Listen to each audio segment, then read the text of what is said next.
Yeah, yeah. Three experts, one mission. Your business, your answer. Strike Force, three superheroes for your business. Tips, advice, and the right move.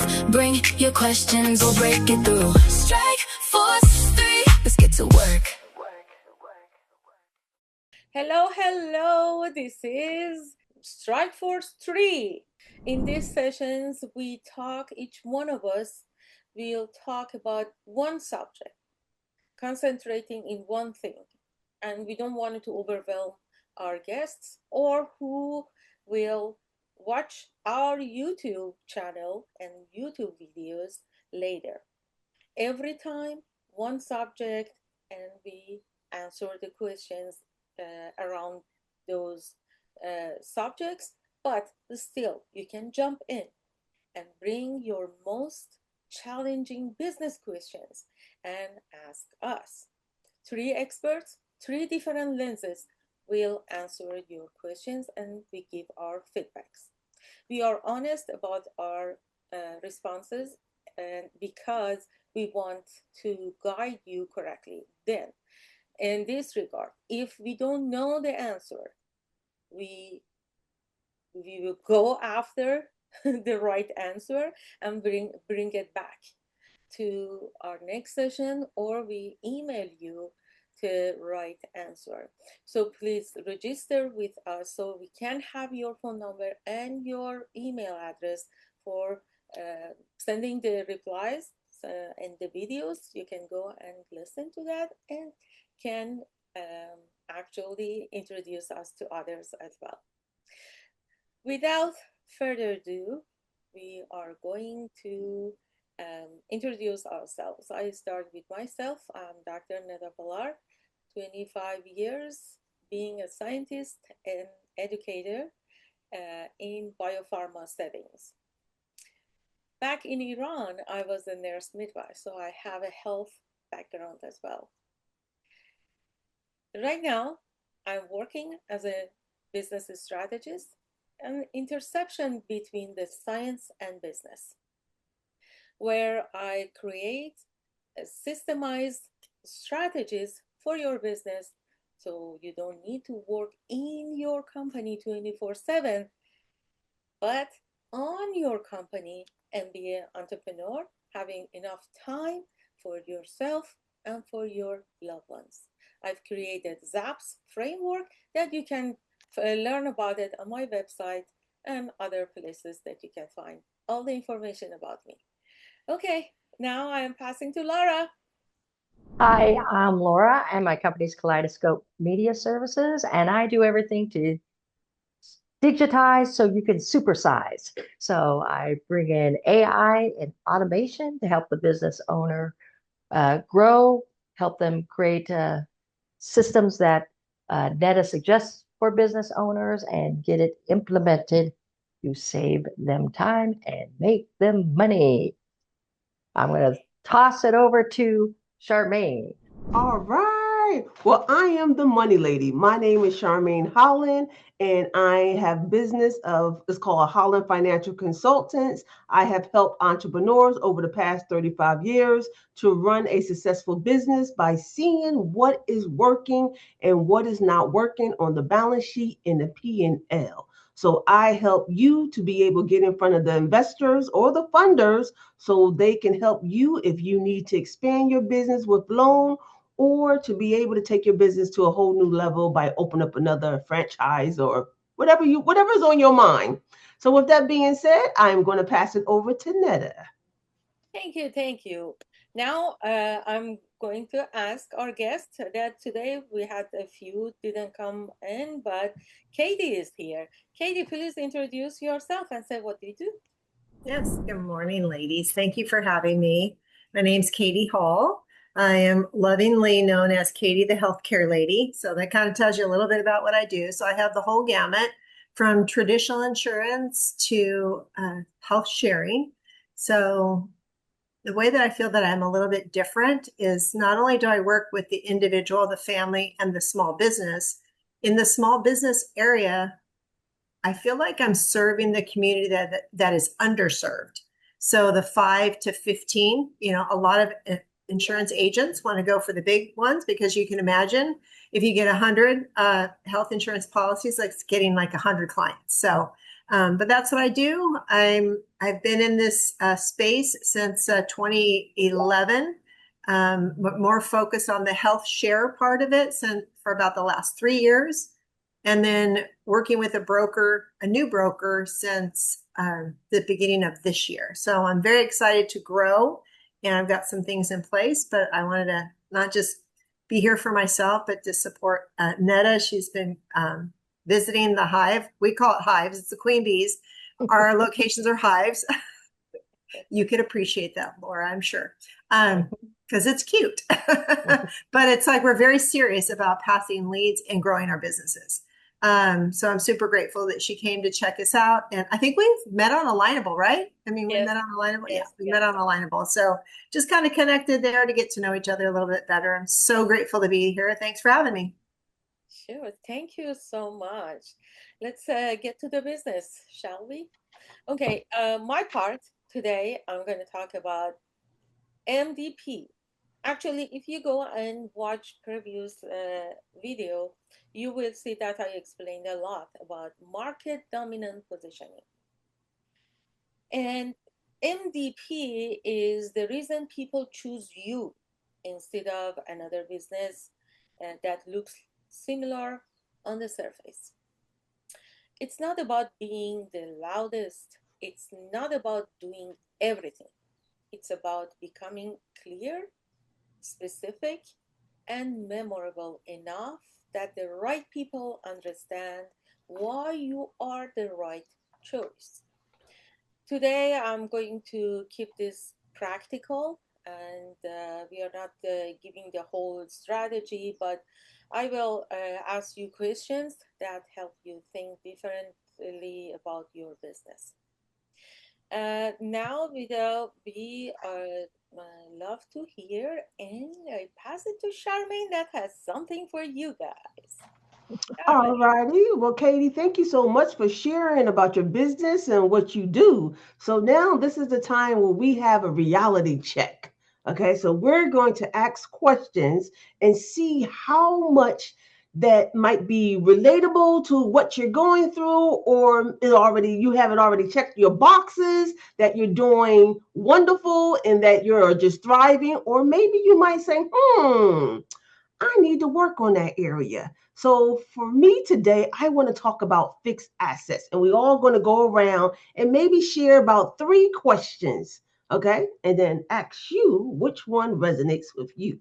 So the first one to talk about fixed assets. A lot of people do not use fixed assets, and because you've been in business since 2011, I just want to know, do you have anything on your fixed asset that helps and build your balance sheet so you can see your true equity of what your business value is? So, and once I give the questions, we all gonna put it in the chat so you can kind of just revisit the question, and then if you want to just add any comments to it, you can. So we're going to just take a couple of minutes, maybe just 15 seconds after each one asks the question, and then pass it to my next colleague. So it's about fixed asset. Repeat it again, fixed assets. How much do you have on your fixed assets, or do you know how to use the fixed asset on your balance sheet to increase your network, your capital of your business? Things that make you go, Yes. So now I'm going to pass it over to Laura.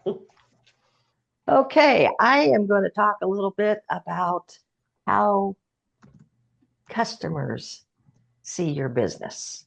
As business owners, sometimes we want to tell the world about us, but the name of the game is answering the clients or potential clients' questions. So my question today is, would your best customer that you have describe your business the same way you describe your business? Would your best customer describe your business the same way you describe it? I put my question in there. Laura, and for our viewers and you, Katie, we didn't exchange our questions at all. We just came with our own questions. We didn't say, hey, I'm going to go asking this or asking that. And then you will see the synchronizing between three different businesses that overlapping parts together. Because one business is not just about me or Lara or Charmaine. A business is about, as I said, 22 levers and lots of experts that have to work with each other to make one business grow and scaling up. So this is not a one-man job. And Three superheroes. we are superheroes for your business. Okay, just look at this. Laura, actually, when you asked this, and you said, my question is very similar. And that question is, when someone asks what you do they understand your value in one sentence? Or do you have to explain it too much? What this is very important. It's the same as somebody else, your employee, can explain the business the way that you put it in one sentence. So everybody in that business, even back office, because they go to their friends and families, right? They talk. Can they explain it?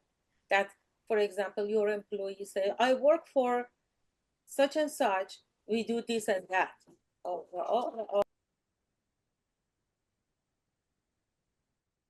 Okay, my husband came home at the wrong time and my dog started barking. And Amazon's at the door. Yes. Can you repeat the question? Yes. Please. And I put it in the chat as well. Okay. When someone asks what you do they understand your value in one sentence? Or do you have to explain too much?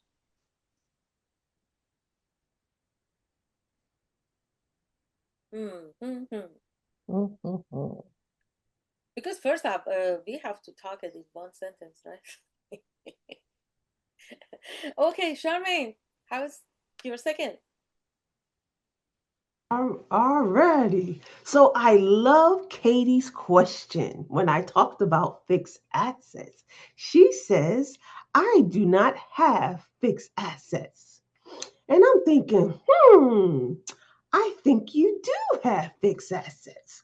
So just to let for those who's listening online as well who cannot be visible, so you have two type of fixed assets. You have your tangible assets and you have your intangible assets. So your tangible assets is physical things that we touch, like our computer. So that is a fixed asset, depending on the value that you set for your business. So I had a client in her fixed asset. She started with anything she spent over $2,000 was a part of her fixed asset. So you have computers, you have softwares, you got servers, you got furniture, all that's in your office. If it's over 2,000 per item, it can be a part of your fixed asset that you can depreciate over a life cycle. So I'm going to put that in the comment. Give a couple of minutes and I'm going to pass it over to Laura. Great. Here's my next question.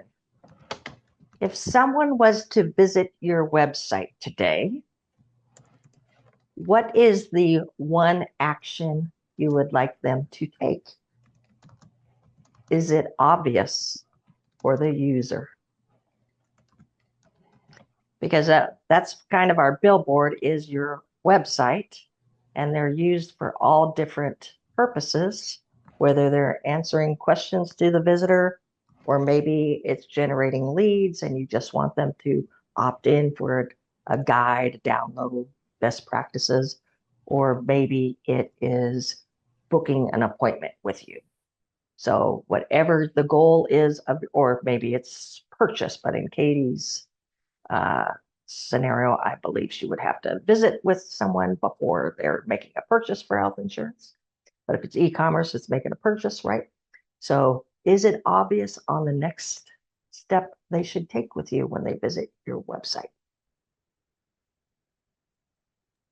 That's great. Go ahead, Netta. Yeah. That's a part of the strategy for the digital marketing, actually. The messaging is very important.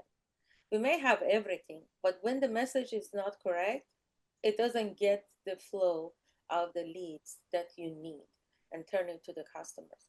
That's why my next question is, who is the person who should immediately feel this is for me when they hear your message? That's your avatar. That's what I'm talking about. That target audience. I wanted to know who is that. And I can explain it a little bit later.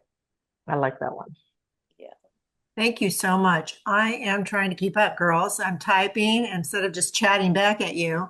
So I'm going to answer Laura's first, right? Great question. I'm redoing my website. So my clients, well, first of all, they need a website first. I took it down because the person I was working with wasn't in agreement. So when my website's up, so when it is up, I want them to know what to do next, like schedule an initial appointment with me, because health share or insurance, and either one, I'm not a Geico.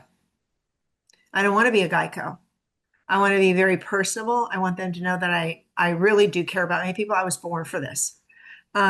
It's Katie, the healthcare lady, and it's so funny you call yourself superheroes. I did ChatGPT too, and I have like the superhero, like Katie to the rescue. Like I'm to the rescue, and I really do feel like sometimes I'm rescuing people. But I think the initial thing was just to schedule a chat for the cold market. Warm, we could just maybe go initially straight into, and I have that set up, a questionnaire knowing about them. I need to do insurance. I need to know their birthday. I need to know, about them so I can get those things. And then, sorry, Ned, I have to go back to your question. Who is the person who should immediately feel this is for me when they hear your message? Who is the person? One person is the person that just got laid off and or their company down, the downsized. That's the person that could talk with me, because the work or the HR department pretty much does everything for them and explains it, because most people will say, I don't really understand insurance. And I'm like, hey, I get it. I'm in the business and I'm still learning. But I got you. So that was one person for sure. There could be a plethora of people that are tired of spending $3,000 a month for a family of four, when I can get it for them $1,800, $1,500, which is still a lot, but a huge savings. So those are two for you. You still want me to type it in? Because I'm not keeping up, girls. I'm trying. You can chat. Go ahead, Charmaine. Last round. All righty. So we talked about the fixed assets, and back to Laura, not sure if she have fixed assets. So the beautiful thing about using fixed asset is that you can depreciate it over time. So let's just say you purchased a laptop and you spent $2,000. Most people quickly want to put it on their expense so they can write it off to reduce the liability. But the beautiful thing is that you can depreciate your liability over years. So a laptop or a computer has a 3-year lifespan. So you don't have to do it all at once. You can do portion 500 or 500 or maybe 700 every 3 years on your P&L. So that helps you to depreciate it lifespan. So that even goes with furniture. Even sometimes if, I don't know, maybe you decide that you want to buy your own insurance building or something, the sky's the limit. Not sure how far you want to take it. But even for the for land or buying, doing building restructure and stuff like that, that also helps to depreciate your balance sheet as well as your tax purpose as well. So it helps overall. So look at it, look at your capital items that you really have. So you can really put them on the balance sheet to show your business capital instead of quick to write it off as expense for that month or for that year. And I'm going to try to make it short and put it in the comments. So just a couple of minutes and I'm going to pass it over to Laura. Well, I see what you mean. So that really, it wasn't more of a question. I think you were just kind of explaining me a little bit more about what it was. So it wasn't much to answer there, but Okay. I appreciate that. And I kind of knew that, but I am not implementing that at all. Okay. With my current tax person. So are you the financial person? Are you a tax accountant? Yes, I'm both. I do a little bit of everything when it comes Okay. to that. So I used to be a CFO. So I know a lot of people do not a lot of people do not really use the value of the fixed asset. So based back on your question, I was just kind of more or less just kind of helping you to let you know that you can use it to help you for tax purpose.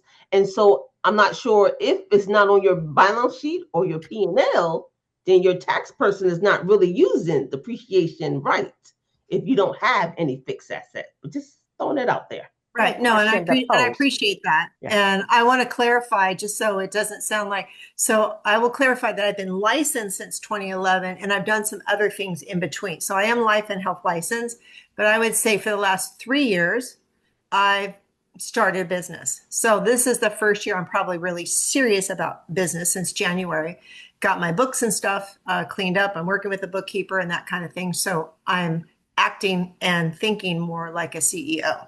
Okay. So it's not that I was thinking that was a hobby before, but I really wasn't acting like a true business. Where this year I have set goals that I want, and I'm preparing for what is called open enrollment, what most people know about.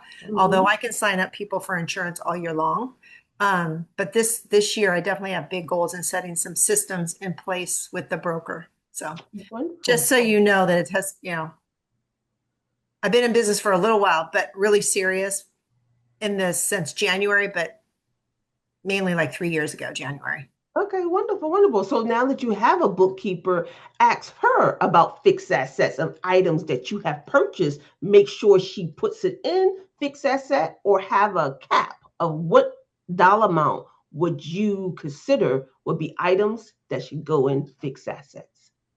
I will ask her about that. Okay, wonderful. Thank you. You're welcome. All right, Laura. Okay, here's a good one. Since Katie has big goals this year, which means lots of selling and lots of closing deals has to go on, right? So the question is, how many potential customers have said, I will think about it this month? And do you know why they said, I have to think about it? There you go. I should track that. I do. I do have a list of people that I talked to. Right now, everybody that I'm very grateful right now that people are reaching out to me. So I'm getting a lot of referrals. I'm not having to go and I'm not calling. I'm not doing cold calling. I'm getting referrals. So everyone that wanted to know, unless I could not help them, I don't know if I'd have to look. There's some numbers. I would say just the last week, like 3 referrals. They're all in the process of meeting with me and we're going to close. Yeah. But that doesn't always happen. A lot of them, I'm learning to ask better questions and hear my heart when I say this, not waste their time or my time because they're not the right fit.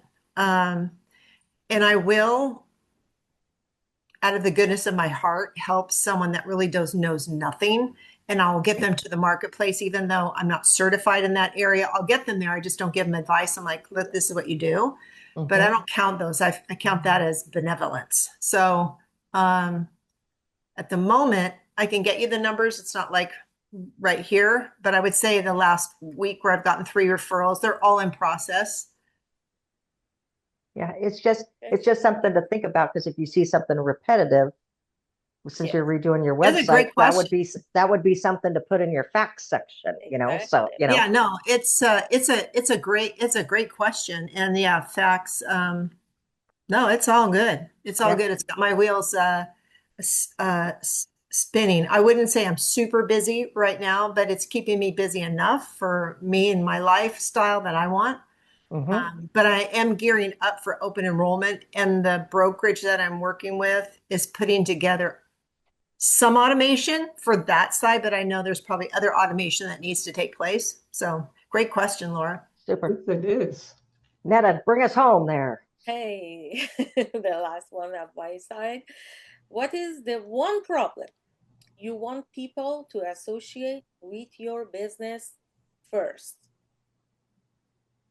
What is the one problem you want people to associate with your business first? It's on the chat. So this makes exactly the point that Laura said. People go to fix their problems when they see the value, right? And then we as a business owners, we have to show them how fixing their challenges can bring the value to their business.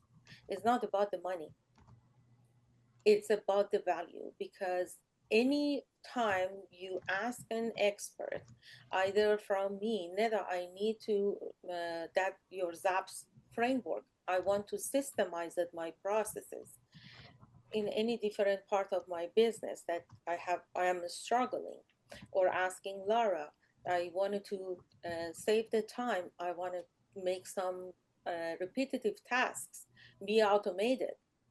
Or you want to ask Charmaine, if at the beginning of the year I set up everything correctly, each quarter I go back and kind of sit with you and look at it and then fix it. By end of the year, you see how much time you will save, how much money you can save with not doing mistakes, right? Because the mistakes cost. And for entrepreneurs, time is money. So losing any time, either for yourself, with your loved ones, just because your business it's by guessing.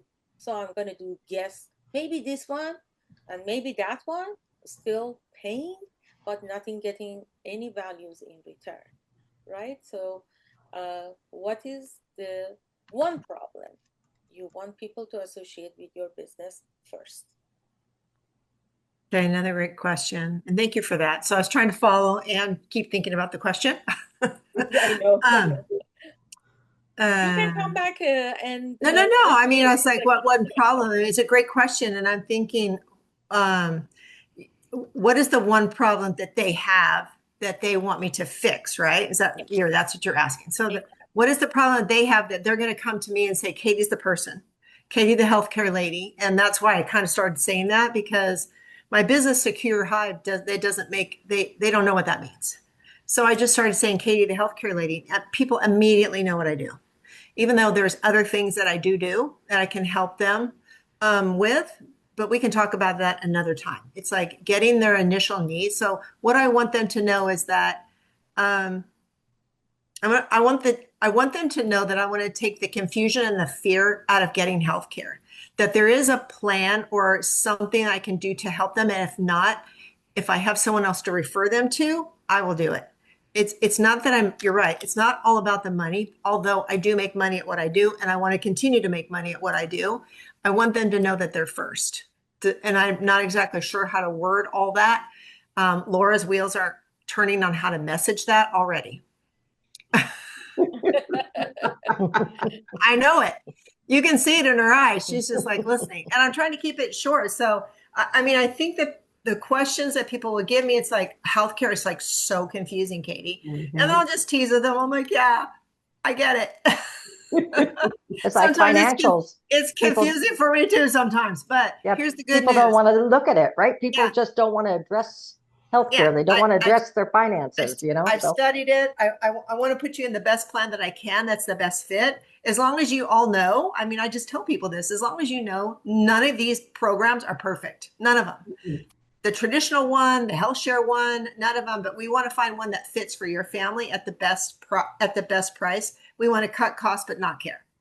So I have to think about that. How do I want that messaging to come across? Like, what is it? It's like, I want them to look at me like what you said, like with value, but I also have that my personality style is like, the good friend or the auntie where you feel super comfortable with talking to, because they do have to tell me some things. I mean, I'm licensed, I have to keep it confidential. I do need to know if there's illnesses involved because not every plan that I have is going to cover a serious illness and they're going to have to go to Marketplace. I have privatized insurance, so there is some underwriting potentially, and then just having conversations. I'm the cool one to have conversations with, or I'm the caring one to have conversations with. I'm glad that three of us make you think, and then you can go back and look at these questions and write down your more specific answers that you can. But I'm gonna have for everybody, and I always make an example of myself as a small business owner and my consulting. I can give this useful tip to whoever is there. You can just do it on your business. Do not lead with everything you do. This creates confusion, right? Lead with the clearest problem you solve. So put down whatever, Katie, all that you can do, but come with the clearest problem you solve. And this is for all business owners out there. One example, myself. Instead of I say, I help businesses grow. Okay, oh well, there are many others. So what with my business, I say I help business owners find the gap that is keeping their growth inconsistent. So that my ZAPS frameworks and systemizing, strategizing is fits to close that gap. When I say I'm intersection between the science and business, I am closing that gap. So with the scientific mind and the strategies, you grow and scale up. So think about that. Clear the problem, just one, and sprint, accelerate, fix it, go to the next one. And that saves you time and money. And actually burnout, huh? You don't need everything at once on you. That zaps the gap. Zaps the gap. Oh yeah, I like that. Zaps the gap. Oh, I'm gonna get that one. Perfect. Okay, Katie. We did our questions. You can, as I said, and everybody that are watching us later, just click and to stop, write down the questions that we made, and then answer it. And I recommend 4 or 5 days later, answer it again, and do it several times. After you look at your business as your own, that you are a client of your business, then you will see if you are satisfied with your answers. I like that. Yeah, and it's like when I ask my girlfriends that they are looking for loved ones, and I say, do you have clear baseline for who you are looking for? Because it's based on who we are, right? And sometimes they said, oh, it's a lot, the list is very big. Believe me, I say the same thing. Hey, bring it to at least just 8 characteristics. What and how you can do it. Write it down, whatever. Imagine that perfect woman or perfect man, and then write it down, whatever you want, and then revisit it. And then you will check out and cross it, the ones that you can combine together, until you come for 5 or 6 characteristics. That woman or man is your love that you are looking for. And I did that. And whatever I'm saying here is a very live examples, or is my clients or my friends.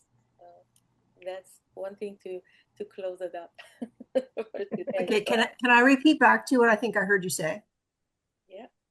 So you're asking me, I just copied the chat, so I will write those questions down, but you're asking me about like were you asking me like who my specific client is, and then write down what are all the things that are in my perfect client, and then to categorize it and crunch it down because you're a little low volume, so I'm Oh, struggling. I have it up. I can hear the other two ladies pretty well. But your oh, volume was a little lower, I so wish you told me more. Let me see. How about now? Is it There you go. better? yeah, That better. sounds Gosh, much. All can right. Hmm. Okay. Thank you. Thank you. Yes. Yes. Yes. That's revisit your answers. Okay, revisit my answers. Okay, I got that. So And let's ask Katie if she has any questions for us yes. today as we're coming to the end of time a little bit. So if we can help her with anything. Well, I think you ladies did I'll revisit the answers. And then I got your number. I know how to reach you. Netta. Questions. I like to get to know people, I guess. What got you, for each one of you, what got you started into what you're doing now? We can start with Laura. We'll go out of order.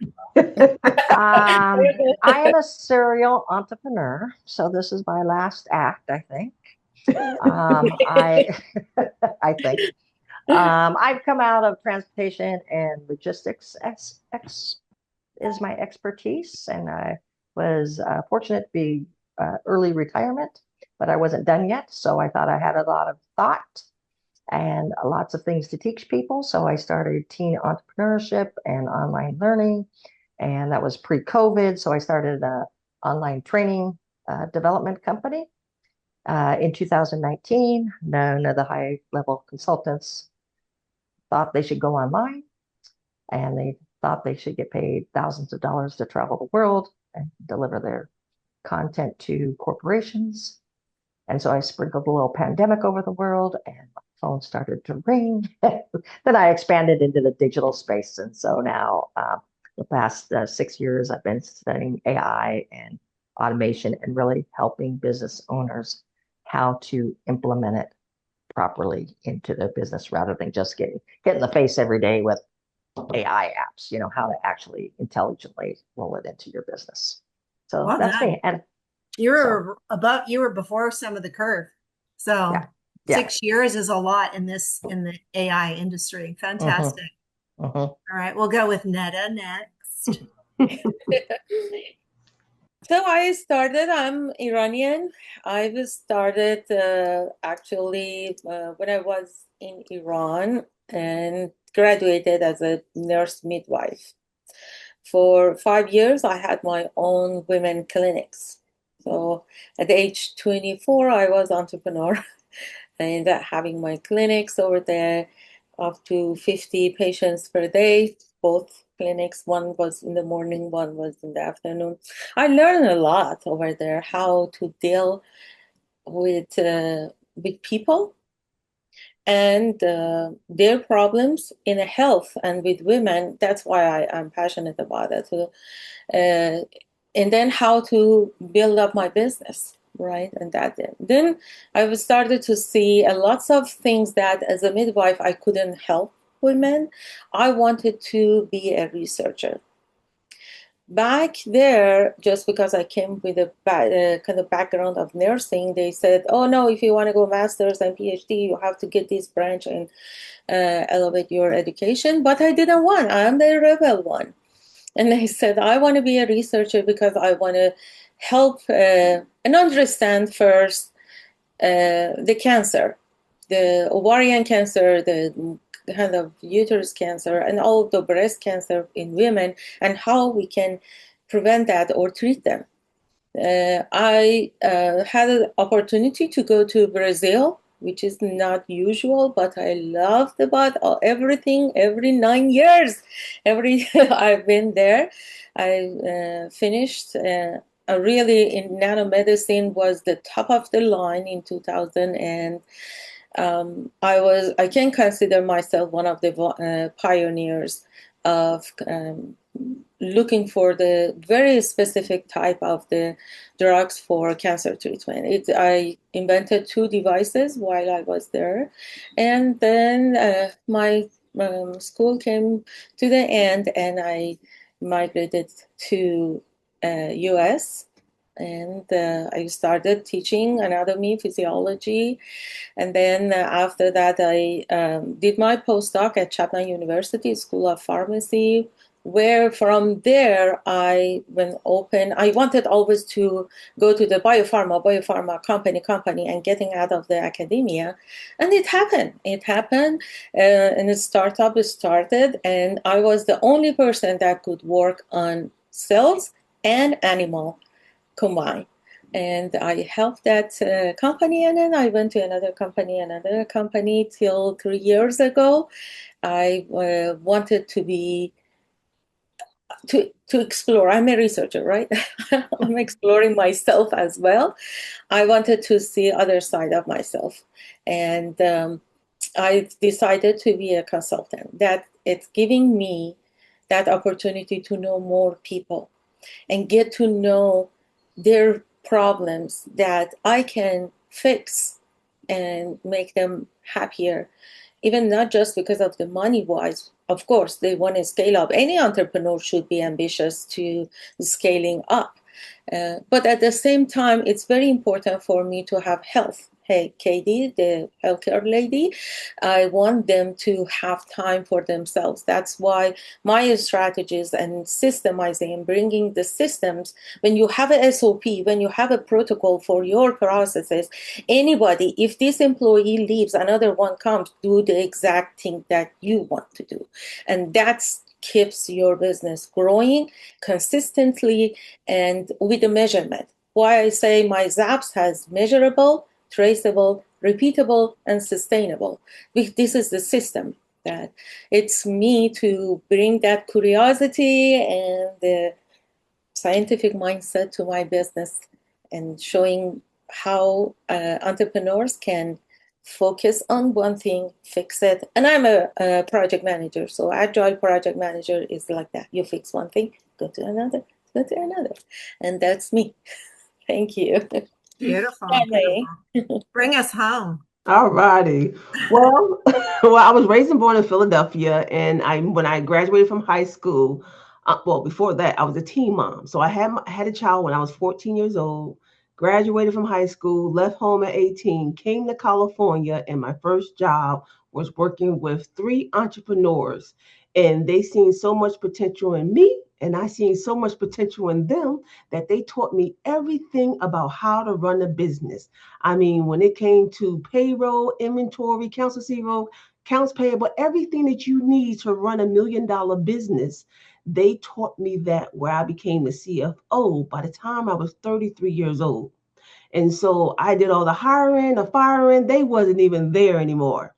But I will say by the time I was 35, it was so much stress from being the age of 20 working with them to the age of 35. I started having mini strokes, and that was close to the recession in 2009. And I heard Spirit says, it's time to go. You have maxed your capacity. And so I had to walk away. And then when the recession hit, I kind of started my own business, and I realized how entrepreneurs do not like looking at their numbers. And so that allowed me to take all my skill set and apply it into my business as a financial consultant of helping entrepreneurs understand their business on paper to see what's working and not working. And then COVID happened. And then God said, get out in the world and go help people. And I used to be an introvert, and that allowed me to go out and be in Toastmaster and share my story as a teen mom and financial consultant, a fashion designer. So I'm pretty much self-taught individual of how to do with everything that's inside of me to put out into the world. And so I do that. And I love every bit of going out and pouring into people and helping them to really see what works and how to be successful in this world, because they can. And so that's why I'm here today, just to help and pour into entrepreneurs, because I have seen it happen. They became millionaires, and a lot of CPAs call me to go to corporations and clean up their books, because we can hire people, but sometimes people don't know how to do the books right. And then I come in and be the maintenance girl and clean it up, and then I'm out and go on to my next assignment. So that's what I love about just helping clients understand numbers and understand the profit and loss and the balance sheet. And then one thing I can More add than that, I mean, excuse me. Come on, Miss Full of Joy. she is. And look at our story. Our story, how we get together. That's very fun. Okay. How did you all? From Alignable, I met Laura. We were sitting by each other and talking until later. A few months later, she invited me for a group of, and they wanted to make a chapter and invited me, and we connected. With Charmaine, I am a division director at Toastmasters, and Charmaine is my Charmaine. I was a judge to a contest, and every year we have a conference, and Toastmasters International and Founders District, and this lady is competing to win, and she's coming up from the club, then go to the area, then go to the division, and hopefully next year we're going to see her internationally in Vancouver, see her competing. It's a joy really to be with her. And then we were just talking, and then we came, hey, how about how we can help the community and all of us. That was my dream, to create a community.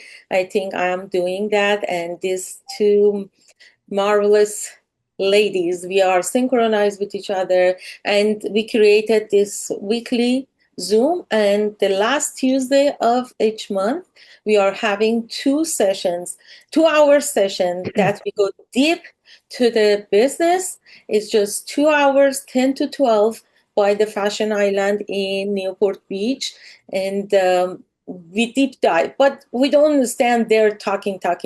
No, we present and we make our guests to work. And then, or the puzzles or the game, we want to keep it fun at the same time that is super educational. So we are inviting you and whoever is listening to us each last Tuesday of month at 10 to 12. A live location. It's live. It's in person. Right. Because and it's a very small group because we want to keep the interaction between us and the guests, and the guests between each other.